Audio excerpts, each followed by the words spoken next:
Hello, you wonderful people, and welcome to another episode of Super-Fanta-Fi. This week's show, we talk about TV shows of the supernatural, fantasy, and or science fictional genre. For today's episode, I'm going to talk about Upload, Season 3, Episode 2. A lot of really interesting things went down in this episode, so let's break it down. What I thought was so really neat is that this episode is actually kind of sweet all around. Well, there's some not so sweet elements, but there's actually a sweetness to the overarching storylines in this episode. So first and foremost, let's start off with Nathan and Nora. It's actually really neat what they're doing. Basically, everyone that was semi-uploaded, they're all on backup drives because of the whole Freon situation. They're going around and returning a lot of those people to whatever family that exists. So they drop off a guy, God, I forgot his name, but dropping him off to his mom and dad and brother, and they kind of end up, the family's like, oh, we want to look after you, so yeah, come on in, and it's like, oh, okay. So they have a very negative view of Lutz. They're like, oh, they're violent, they're this and that, but it's like, yes, it's obviously very, very topical conversation that, it was probably just as topical, it was obviously very heavily topical, most likely when these episodes were being written, but it's still a very topical thing because misinformation is still running amok online. But it's like, yeah, they're like, no, you must be misinformed, and Nathan had to stop Nora from going on about the Ludds, that they're not all bad, Yes, there are extremists amongst them, but obviously the Ludds weren't the ones behind this. This was some billionaire cabal, the 1% that were behind what happened to all those people dying, but the Ludds caught the flack because that's the point. You need a fall guy for that type of situation. That's how your evil master plans really kind of work out. So I don't know if it's just Nathan and Nora or whether they split the duties with other people as well, but we see Ivan's back at Lakeview, so I'm assuming maybe it is just a Nathan and Nora, and who knows it's still relative enough on the news, so it must still be fairly fresh after the events of the first episode. Well, because they were in New York and they did go through Mississippi, so it probably has been at least a decent amount of time, just no telling how long necessary. I don't know. No, wait, I'm being stupid because I don't know why I said New York. They're in LA. Aren't they? Yeah, they're in LA. They're in California. But they did say when we went to Mississippi. So once again, who knows? Maybe they've had a little bit of help fast traveling around. Maybe they've gotten a lot. Who knows? I'm comparing it to what is traditional today and not the technology they have in this universe. Either way. But I like that this situation, because Nathan and Nora have had, that long distance relationship. And I think it's something I brought up maybe last episode, maybe I brought it up in the season 2 finale of the conversation of, right, you've had this long distance relationship, which I've been in long distance relationships. I've never, I won't go in, I was about to go into a whole diatribe, but the point is, when you're in a long distance relationship and you finally meet up with the person, sometimes, using more modern terms, the ick factors start popping up because you're like, oh, I don't like that you do that. Oh, I don't like that you do that. It's it's a different thing when it's there's certain aspects of Nathan, even his negative side, she kind of got used to, while he was, an upload, but now it's right, there's certain things that he acts like he's too good to do dishes and kind of irks her nerves a bit. I even love that moment where she was like, hey, Nathan, and knocks on the door. I'm not wearing anything right now. And the kid is he's in the bathroom right now, but if you need some extra PJs, you could talk to my mom. I'm I felt so bad for Nora. I was you're trying to be all sexy and stuff. And it's just oh, I've been in those situations where your little, that was kind of tiptoeing towards some sexy role playing. I'm oh yeah, I've been in those situations where that doesn't go right and it's super weird and awkward. It's why did you say that during the thing? I don't know. I got caught up in the moment. It said something weird and offbeat. Whatever the case may be. It just, once again, it's not a one-to-one, but I just thought that's a really cute and embarrassing situation to be in. But yeah, she was kind of upset with Nathan because he acts so princely. Oh, I don't want to do dishes. I don't want to touch the udders on this giant cow where each set of udders produces different things. Oh, this is skim milk. This is 2%. The other end, oh, fudge doesn't come out, but Parmesan does. It's oh, we have fun here. It's Jesus. But also they make, what was it? I don't think it was cottage cheese. Was it custard cheese or something like that? Or cheese curds or something. But it's ugh. But I don't know if Nathan's really talked about it with... Now, he hasn't talked to Nora about it at all, because at one point while they were having dinner, he saw splotches of like red stuff on the table, and he immediately checked his nose, but he figured out it was like ketchup or whatever was in one of those bottles. So I think he still hasn't told Nora about the after effects of like, because he's talked to Luke about it, of like he smells everything, and like, so that like for him, like even more so than Nora, the whole like milking those things like is even more disgusting, because like his sense of smell is even more sensitive than hers, like by astronomical amounts. So it's like it is probably like super overbearing, but once again he doesn't want to tell her, because I thought it was interesting, because Nora was like, yeah, the whole thing about things, you know, once you've been around each other, you start kind of doing things that annoy you, which the wife was like, yeah, my husband's an alcoholic and has sleep apnea. I trade that, because like, right, they were in the honeymoon phase, and now the honeymoon phase is starting to phase off, and now, oh, you're starting to see each other's flaws to some extent, or more so him. I mean, especially when he's trying to come up with nicknames. He's like, boo, and he's like, that's not working, and he's just like, God, why do I keep doing that? He did land on like, oh, Angel, which is like, oh, that I was like, that's actually really adorable and super cute. And then also the whole thing of, oh yeah, Mr. Brown, he said something, he was like, no, I'm just gonna fuck it, I'm just gonna stop. But he talks about it. He's like, right, I used to do the dishes all the time. I'm actually really good at the dishes because my dad wasn't much in my life growing up, you know, so he wasn't there much. So I had to take a lot of those responsibilities.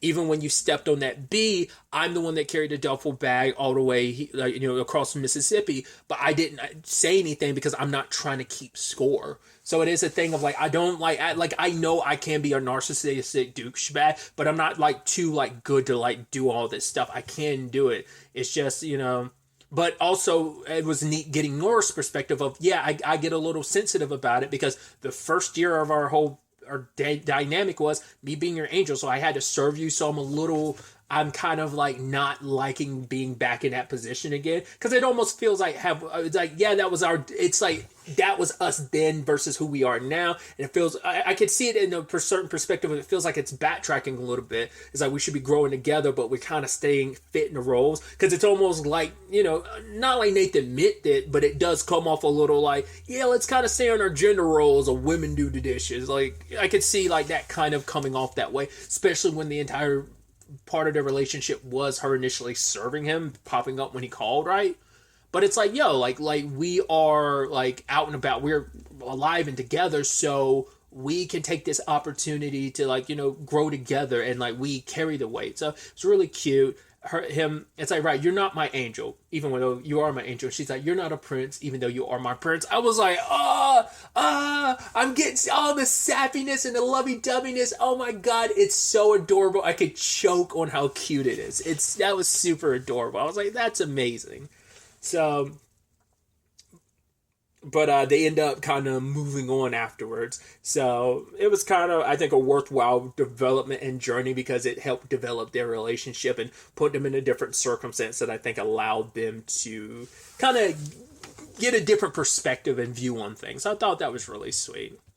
Other than that, we also have the situation with Ingrid and her Nathan, which I love. Really quickly about the other Nathan, I love Ivan gaslighting David Choke, because he's like, oh, Nathan, I saw you in the bathroom. He's like, why were you watching me in the bathroom? I was like, oh, look at you playing coy. And Nathan's like, okay, what the fuck is that?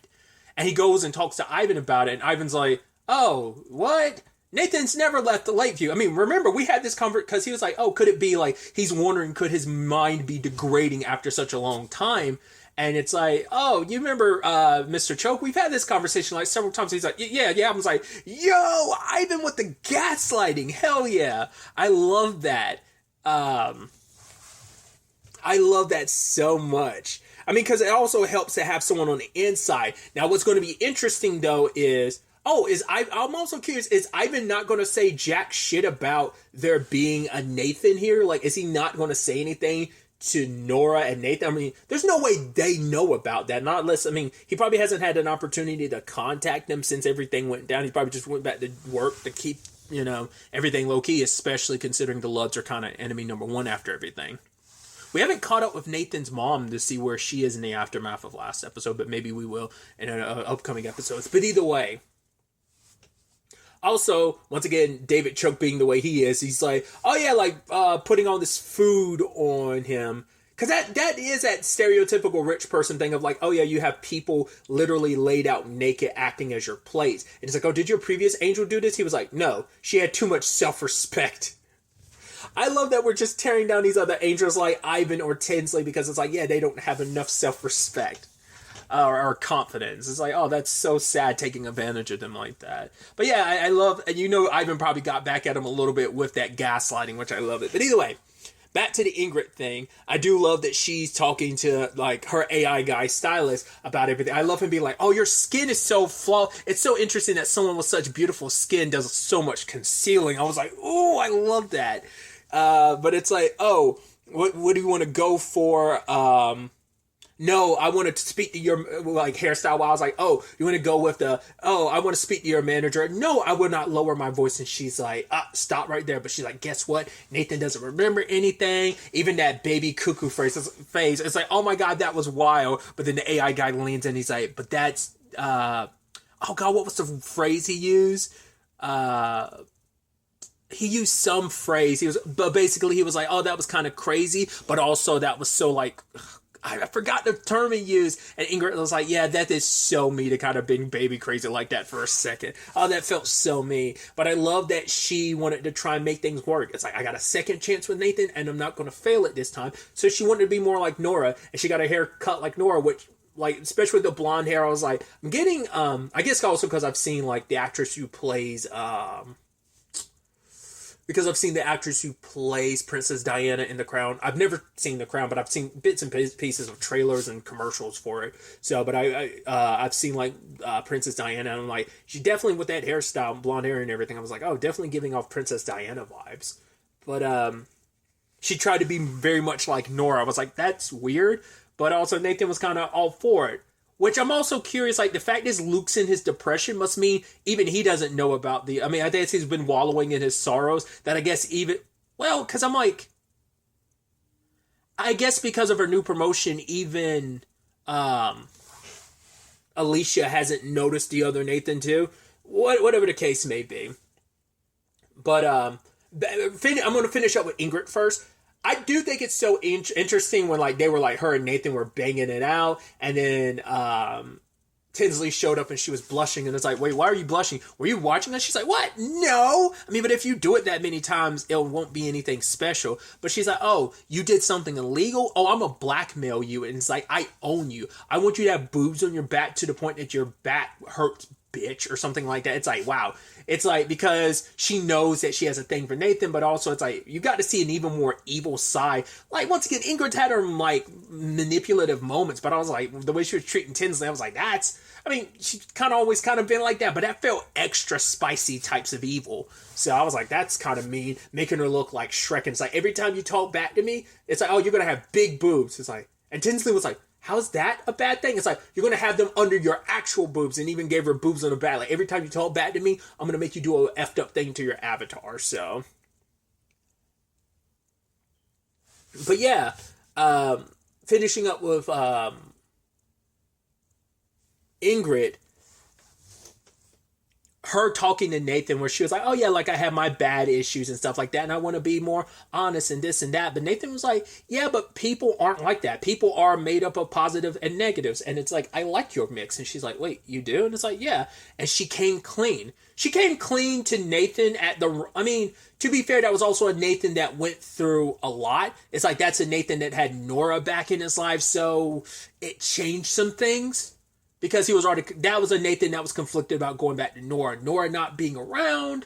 Like, I believe this is the Nathan that had sent her that I love you message, I believe. Because that was before Family Day. So I believe this is that Nathan kind of telling her goodbye, and he kind of moved on. Plus, he had that great day. Once again, this is the Nathan that was after episode 3 where he had such a great time with Ingrid. So there's some elements of like, right. Like, I think it is that he did like her, and I think he did love her, but there was always that complicated thing of like, once again, forever's a long time, and it kind of like, they're not even really married, so they're tied together, but not like that tied together.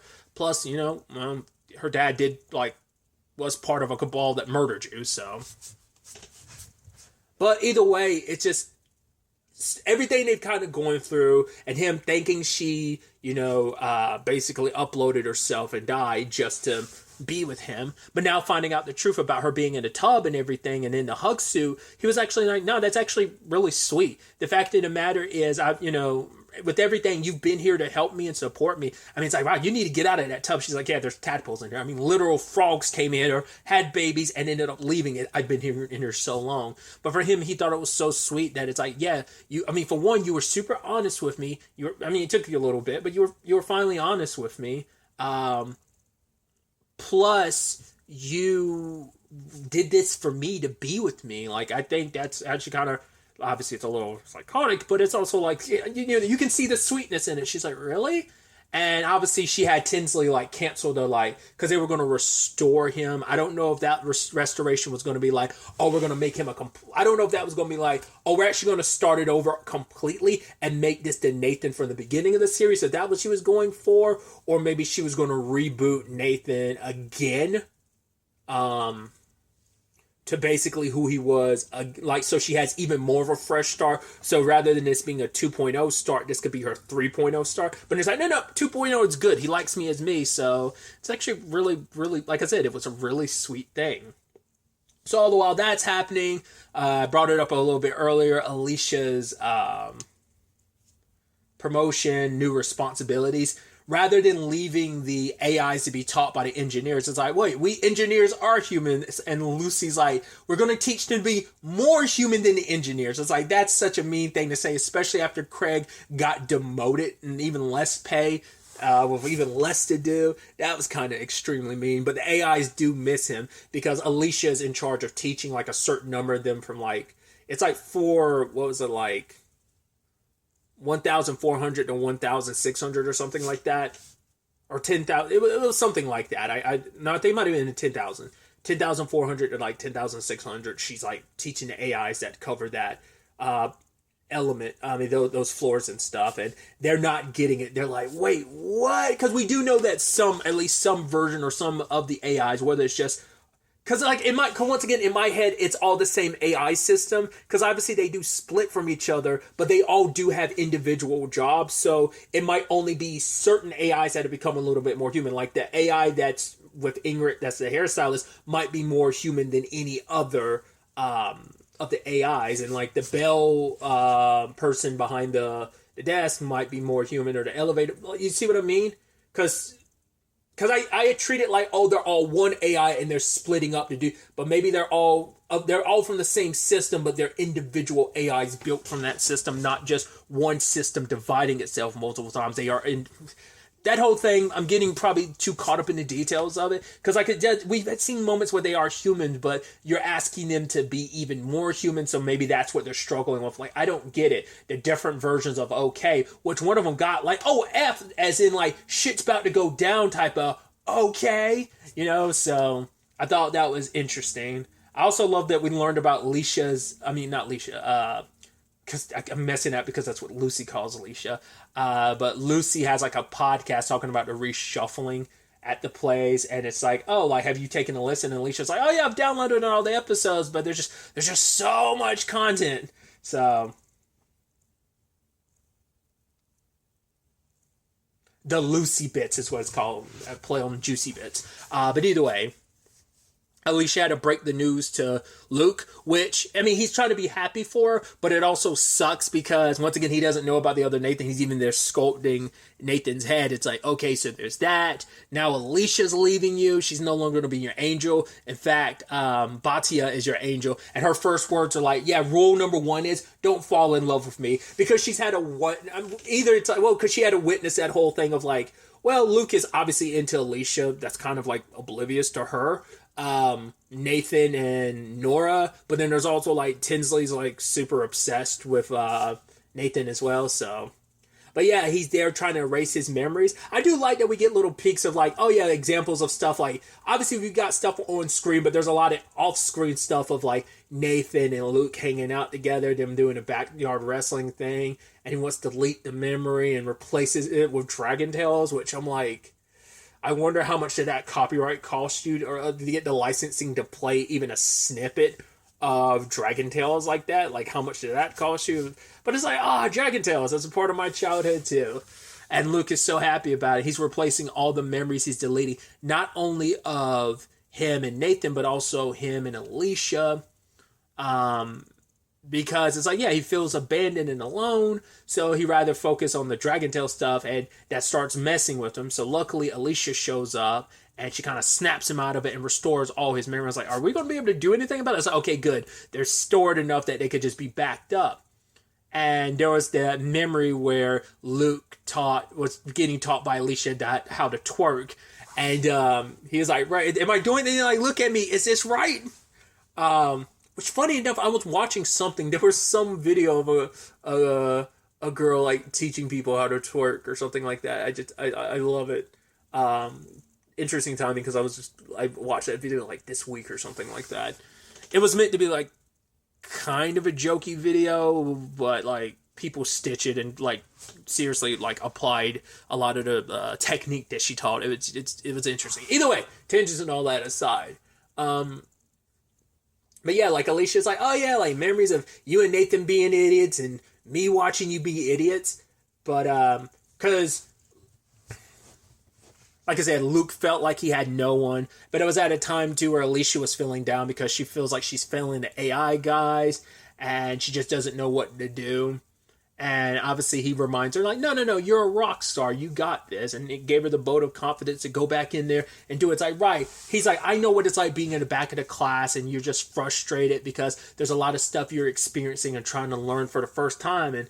And oh yeah, because apparently one of them mooned Alicia. She's like, I don't even know where they got that from. And Luke's like, yeah, I'm the one that taught them that. So, like I said, it was just like a sweet episode all around, like I said, except for certain elements of it. So I'm really curious to see where all this ends up taking us, how long it will be before Alicia and Luke find out about the other Nathan. I think that's so interesting that, once again, that's why I'm like, maybe not enough time has passed. Like, maybe only a day has, the way they make it kind of sound. Especially Chuck was like, I mean, maybe him and just Nathan haven't run into each other for the first couple of days. I mean, it is a big place. It is a pretty big place with so much to do, and Ingrid's taking up a lot of like Nathan's time. They're like a lot of the time they're together, so there's probably not a lot of time for him to just to wander around a lot because he only just ran into David Choke, so he hasn't run into Alicia. I'm sure Tinsley's probably trying to make a point of that because maybe Alicia or Luke would notice that something was right. I don't know. Like I said, we'll have to wait and see where all of this ends up taking us going forward into the next episodes. But really, that's all I wanted to talk about. Till the next time we meet, be happy, be safe, live life to the fullest, and enjoy it. Good day, and goodbye.